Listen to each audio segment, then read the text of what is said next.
after designing your email template, we have to discuss about the development standards. Okay. Yeah, so this actually coding start where you need to maintain few things because without this, yeah, HTML is pretty much common for everyone, but whenever it's coming with HTML email template, there are pretty strict rules is there that you need to follow. So that's why there are few standards that you need to know about it. Okay, so let's start with the first point. Use inline style for pixel perfect width and heights. Okay, so most of the time you will going to see that I am developed this email template with inline style. So why it's required? This is because there are different types of scalability issues appear on Outlooks, on Android phones, on iOS devices. So whenever you specific it on inline style with inline styles, it's going to disappear. It will going to solve your problem. So that's why it's very important. And second point is avoid shortened CSS when possible. Some take for example is don't use color.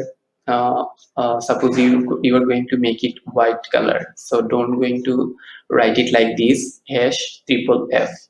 You need to make this hex code full form. Suppose 6F required over there, so don't make CSS very shorthand because sometimes few of our email clients don't read this and they are going to break your CSS. You don't get the styles that you usually done in your email template. So keep in mind, guys, this is very important. And thirdly, get used to important. So we all know about this important.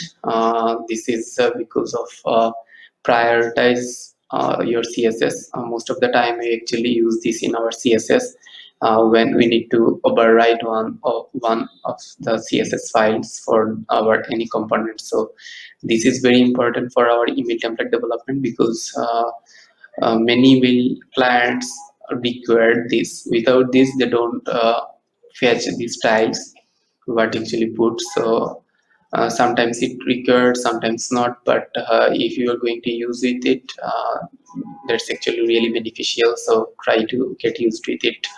We also try to make our email template with this kind of CSS stuff so that you will clear about it. Okay, so fourth thing is plan for missing and blocked image. Yeah, design your alter text. This is because your images, most of the email clients are their default setting is like this. Whenever they are going to open the email, the images is I mean, kind of blocked. They're just going to show the text of this email. So whenever they will click on allow images, I mean user will get the images. Otherwise, images will not there. So what happens when someone open your emails and they don't get anything? So keep in mind that whenever you are going to use an image in your email template, you need to make sure that you are going to use an alter text, and in this alter text you clearly need to mention what kind of image you are going to use. Okay, and as well as you need to design this alter text because your alter text it's very much I mean in link format. It's totally it might possible that it totally breaks. So you know you need to design this alter text as well. So it's very simple. The way you design any kind of paragraph, you can do this as well. So we'll learn it in our next videos. Okay. Yeah. The next thing is use tables when possible. We need to forget deep and another kind of sections and another kind of tags that actually we are using for developing landing pages and websites. In email templates, this is very difficult. This is very restricted kind of code you need to do. That's why table format email is very much popular. I have to say, all most of the email clients is supported this. So we're trying to cover all our complete email template in this table format. So so that most of our clients will cover, they don't break our email template in their platforms. Okay. So encode special characters. So there are some special characters you need to use in your email template. Suppose one of it, copyright. Let's see. Yeah, these.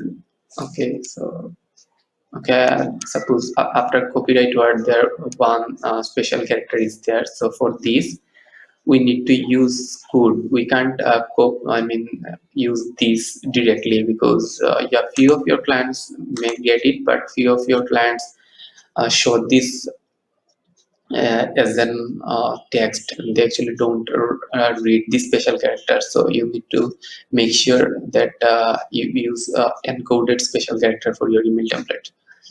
Yeah. So keep email file size under 100 kbs. This is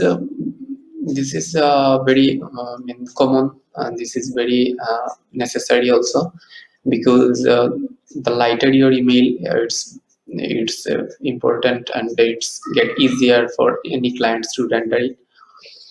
So trying to make the images and other components that you are going to use in your email template, trying to make it extracted and is less. Suppose try to make your images uh, less dimension with, but make sure that these images are very good resolution at least, so, because your images matters to your audience, right? Okay. And next one is avoid JavaScript, Flash, forms, and other complex CSS and HTML. Yeah, I already mentioned that you need to very straightforward. You need to make it very clear CSS and very clear HTMLs. Don't make anything complex that your email clients won't get it, and your email template will break it. So avoid this kind of advanced stuff in your email template. Controlling your code. Make sure that you are properly write it. Make sure you properly structured it, and make sure that the necessary thing you are write in your email template all actually in details, and no shortcut is there. Very very restricted, I have to say. Okay. So use cell padding and spacing. This also because of this scalability issue. Most of the time, yeah, Outlooks and other platforms won't get it, so they actually can't render stuff. So you need to make it in inline styles, and you have to write this cell padding and spacing in the uh, inline way. In your tag. Suppose in table you need to write cell padding and cell spacing. Write this. Okay, we will learn it through our email template tutorials.